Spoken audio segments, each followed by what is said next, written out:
আসসালামু আলাইকুম সুপ্রিয় শিক্ষার্থীরা, আশা করি অনেক বেশি ভালো আছো। আজকে আমরা নবম দশম শ্রেণীর ইংলিশ ফর টুডে বই থেকে ইউনিট 4 লেসন 5 এর ইন্ডিপেন্ডেন্স ডে যে প্যাসেজটি রয়েছে এটি আমরা বাংলা অর্থ সহ পড়বো এবং এই লেসনের যে অ্যাক্টিভিটিগুলো রয়েছে সেগুলো আমরা সলভ করব। তো দেখো, আমাদের আজকের লেসনে বলা হচ্ছে ইন্ডিপেন্ডেন্স ডে অর্থাৎ স্বাধীনতা দিবস। তো অ্যাক্টিভিটি এতে আমাদের রয়েছে, বলা হচ্ছে লুক অ্যাট দ্য পিকচার, ছবিটির দিকে তাকাও, অ্যান্ড এবং আস্ক প্রশ্ন করো, and answer the questions at it এবং এটা সম্পর্কে প্রশ্ন করো এবং উত্তর দাও। তো এখানে আমরা একটা ছবি দেখতে পাচ্ছি, ছবিটি হচ্ছে জাতীয় স্মৃতিসৌধের। তো দেখো, 1 নম্বর প্রশ্নে বলা হচ্ছে what do you see in the picture, ছবিতে তুমি কি দেখতে পাচ্ছ? I see the national mausoleum, আমি জাতীয় স্মৃতিসৌধ দেখতে পাচ্ছি। সো 2 নম্বর প্রশ্ন বলা হচ্ছে হোয়ার ইজ ইট, এটি কোথায় অবস্থিত? ইট ইজ অ্যাট সাভার, এটি সাভারে অবস্থিত। এরপর দেখো হোয়াই ওয়াজ ইট বিল্ড, এটি কেন নির্মাণ করা হয়েছিল? সো এটার উত্তর হবে it was build to honour the martyrs, এটি শহীদদের সম্মান জানাতে নির্মাণ করা হয়েছিল। অফ দ্য লিবারেশন ওয়ার, মুক্তিযুদ্ধের, অর্থাৎ মুক্তিযুদ্ধে যারা শহীদ হয়েছিলেন তাদের সম্মান জানাতে এটি নির্মাণ করা হয়েছে। সো এবার আমাদের অ্যাক্টিভিটি বিতে দেখো, বলা হচ্ছে রিড দ্য টেক্সট, অর্থাৎ লেখাটি পড়ো। সো আমাদের মূল প্যাসেজ শুরু হচ্ছে এখান থেকে। তো এখন বলা হচ্ছে 26 মার্চ আওয়ার ইন্ডিপেন্ডেন্স ডে, 26শে মার্চ আমাদের স্বাধীনতা দিবস। Is one of the most important state festivals, যেটি হচ্ছে সবচেয়ে গুরুত্বপূর্ণ রাষ্ট্রীয় উৎসবগুলোর একটি। The day is celebrated every year in the country, দেশে এই দিনটি প্রতি বছর উদযাপন করা হয়। With great enthusiasm and fervour, গভীর উৎসাহ এবং উদ্দীপনার সহিত। It is a national holiday, এটি একটি জাতীয় ছুটির দিন। অল অফিসেস, সকল অফিস, এডুকেশনাল ইনস্টিটিউশনস, শিক্ষা প্রতিষ্ঠান, শপস, দোকানগুলো, and factories remain closed on this day, এই দিনে বন্ধ থাকে। The day begins with a 31 গান স্যালুট, এই দিনটি শুরু হয় 31টি তোপধ্বনির মাধ্যমে। তাহলে এখানে আমরা দেখলাম 26শে মার্চ আমাদের স্বাধীনতা দিবস, সবচেয়ে গুরুত্বপূর্ণ রাষ্ট্রীয় উৎসবগুলোর একটি। দিনটি প্রতি বছর দেশে অনেক উৎসাহ ও উদ্দীপনার সাথে উদযাপন করা হয়। এটি একটি জাতীয় ছুটির দিন। সব অফিস, শিক্ষা প্রতিষ্ঠান, দোকান এবং কারখানাগুলো এই দিনে বন্ধ থাকে। দিনটি 31 বার তোপধ্বনির মাধ্যমে শুরু করা হয়। এরপর দেখো early in the morning the president and the prime minister, ভোরবেলা রাষ্ট্রপতি ও প্রধানমন্ত্রী অন বিহালফ অফ দ্য নেশন, রাষ্ট্রের পক্ষে, প্লেস ফ্লোরাল রেড, ফুলের তোড়া প্রদান করেন। At the national mausoleum at Savar, সাভারের জাতীয় স্মৃতিসৌধে। দেন, তারপর, আদার লিডার্স, অন্যান্য নেতারা, পলিটিক্যাল পার্টিস, রাজনৈতিক দলগুলো, ডিপ্লোম্যাটস, কূটনীতিক, সোশ্যাল অ্যান্ড কালচারাল অর্গানাইজেশনস, সামাজিক এবং সাংস্কৃতিক সংগঠনগুলো, এডুকেশনাল ইনস্টিটিউশনস, শিক্ষা প্রতিষ্ঠান, অ্যান্ড ফ্রিডম ফাইটার্স এবং মুক্তিযোদ্ধারা পে হোমেজ, শ্রদ্ধা নিবেদন করে টু দ্য মার্টার্স, শহীদদের প্রতি। People from all works of life, সর্বস্তরের জনগণ, also go there in rallies and processions, শোভাযাত্রা এবং মিছিলে যায়। There are many cultural programs, সেখানে অনেক সাংস্কৃতিক প্রোগ্রাম হয়। থ্রু আউট দ্য ডে, সারাদিনে। হাইলাইটিং, তুলে ধরতে, the heroic struggle and sacrifices in 1971, 1971 সালের বীরত্বপূর্ণ সংগ্রাম এবং ত্যাগের কথা তুলে ধরতে। তাহলে এখানে আমরা দেখলাম যে ভোরে রাষ্ট্রপতি ও প্রধানমন্ত্রী জাতির পক্ষ থেকে সাভারের জাতীয় স্মৃতিসৌধে ফুলের তোড়া অর্পণ করেন। এরপর অন্যান্য নেতা, রাজনৈতিক দল, কূটনীতিক, সামাজিক ও সাংস্কৃতিক সংগঠন, শিক্ষা প্রতিষ্ঠান এবং মুক্তিযোদ্ধারা শহীদদের প্রতি শ্রদ্ধা নিবেদন করেন।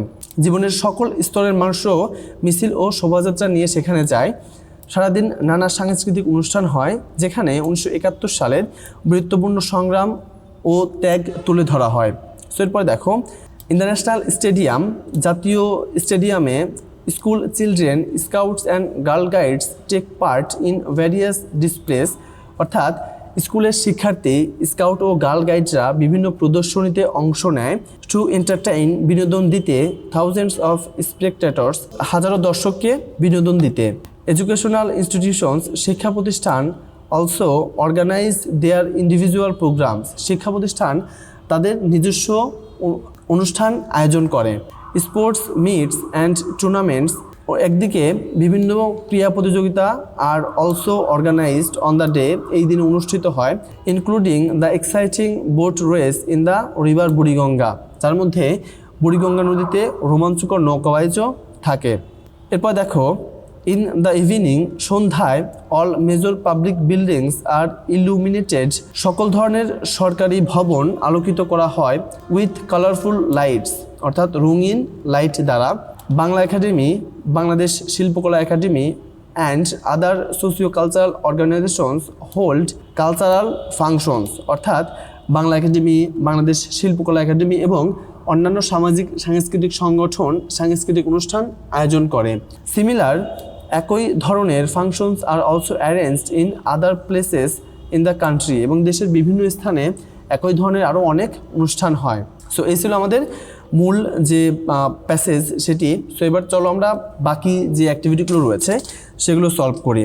সো এখানে আমাদের সিতে বলা হচ্ছে match the words with their meanings, অর্থাৎ শব্দগুলোর সাথে তাদের অর্থ মেলাও। সো এখানে আমরা কিছু ওয়ার্ডস দেখতে পাচ্ছি এবং এর পাশে এই ওয়ার্ডগুলোর কিছু মিনিং রয়েছে, অর্থ রয়েছে। ফেরবার বলতে আমরা বলতে পারি এটা হচ্ছে a strong feeling of excitement, অর্থাৎ এটা হচ্ছে একটা তীব্র উদ্দীপনা বা আগ্রহ। অ্যালাইক হচ্ছে একইভাবে, সো অ্যালাইকটাকে আমরা বলতে পারি ইন আ সিমিলার ওয়ে, অর্থাৎ একইভাবে। স্পেকটেটর মানে হচ্ছে দর্শক, যিনি হচ্ছে দেখেন। আ person who is watching an event, একজন ব্যক্তি যে হচ্ছে এই অনুষ্ঠানগুলো বা ঘটনাগুলো দেখে। ডিসপ্লেস মানে হচ্ছে কি প্রদর্শন করা, ঠিক আছে। তো আমরা এটা বলতে পারি যে অ্যাক্টস অফ পারফর্মিং স্কিলস, অর্থাৎ নিজের যে দক্ষতা রয়েছে সেটি প্রদর্শন করা। এরপর ইলুমিনেট মানে হচ্ছে আলোকিত করা, সো এটাকে আমরা বলতে পারি টু লাইট আপ, ঠিক আছে, অর্থাৎ আলো প্রদর্শন করা। তো এই ছিল আমাদের 3 নম্বরের হচ্ছে সমাধান। সো তোমরা সমাধানটা এখান থেকে ভালো করে দেখে নিবে। সো এরপর আমরা 2 নম্বর যেটি রয়েছে সেটি সমাধান করি। শিক্ষার্থীরা, তোমাদের কাছে একটা অনুরোধ করব, তোমাদের যদি এই ভিডিওগুলো ভালো লেগে থাকে তাহলে অবশ্যই চ্যানেলটিকে সাবস্ক্রাইব করে রাখবে। এই ভিডিওগুলো তৈরি করার জন্য আমাদের অনেক বেশি পরিশ্রম করতে হয়, কারণ আমাদের স্ক্রিপ্ট করতে হয়, এরপর ভিডিও রেকর্ড করতে হয়, ভিডিও এডিট করতে হয়, তারপর পোস্ট করতে হয়। সো এই গরমের মধ্যে আমরা ফ্যান অফ করে দিয়ে এই ভিডিওগুলো করছি শুধুমাত্র তোমাদের কথা বিবেচনা করে। তো তোমাদের কাছে রিকোয়েস্ট থাকবে চ্যানেলটিকে অবশ্যই সাবস্ক্রাইব করবে এবং লাইক, কমেন্ট এবং শেয়ার করতে ভুলবে না। সো এরপর দেখো বলা হচ্ছে চুজ দ্য বেস্ট অ্যান্সার, অর্থাৎ সঠিক উত্তরটি বেছে নাও। সো 1 নম্বর প্রশ্নে বলা হচ্ছে our one of the most important state festivals is, তাহলে আমাদের অন্যতম গুরুত্বপূর্ণ রাষ্ট্রীয় উৎসব হলো ইন্ডিপেন্ডেন্স ডে, অর্থাৎ স্বাধীনতা দিবস। The celebration of independence day begins with, অর্থাৎ স্বাধীনতা দিবসের উদযাপন শুরু হয় গান স্যালুট, অর্থাৎ গান শটের মাধ্যমে। 3 নম্বর, দ্য ন্যাশনাল মাউজোলিয়াম ইজ, অর্থাৎ জাতীয় স্মৃতিসৌধ অবস্থিত অ্যাট সাভারে, ঠিক আছে। অ্যান্ড 4 নম্বর, on independence day various displays are held, স্বাধীনতা দিবসে বিভিন্ন প্রদর্শনী অনুষ্ঠান অনুষ্ঠিত হয় ইন দ্য ন্যাশনাল স্টেডিয়াম, জাতীয় স্টেডিয়ামে। অ্যান্ড লাস্টলি এই নম্বরে আমাদের বলা হচ্ছে রাইট ইন ব্রিফ, অর্থাৎ সংক্ষিপ্ত আকারে লেখো how you have celebrated this year's independence day, এই বছর তুমি স্বাধীনতা দিবস কিভাবে উদযাপন করেছো অ্যাট ইয়োর স্কুল, তোমার স্কুলে। তো আমরা কীভাবে উদযাপন করেছি এখানে আমরা বলতে পারি দিস ইয়ার, এই বছর we celebrated independence day at our school, আমরা আমাদের স্কুলে স্বাধীনতা দিবস উদযাপন করেছি উইথ গ্রেট অ্যান্থুয়াসিজম, গভীর উদ্দীপনার সাথে। We hoisted the national flag and sang the national anthem, আমরা জাতীয় পতাকা উত্তোলন করেছি এবং জাতীয় সঙ্গীত গিয়েছি। We also arranged cultural programs and sports events, আমরা বিভিন্ন ধরনের খেলাধুলা এবং আয়োজন করেছি। Teachers discussed the importance of our liberation war, শিক্ষকরা আমাদের মুক্তিযুদ্ধের গুরুত্ব সম্পর্কে আলোচনা করেছেন। সো এভাবে আমরা এটুকু লিখতে পারি, তোমরা চাইলে আর একটু বাড়তি করে লিখতে পারো। তো শিক্ষার্থীরা, এই ছিল আমাদের আজকের ভিডিওটি ভালো লাগলে অবশ্যই লাইক, কমেন্ট এবং সাবস্ক্রাইব করতে ভুলো না। দেখা হবে অন্য একটি ভিডিওতে। সবাই ভালো থাকো, আল্লাহ হাফেজ।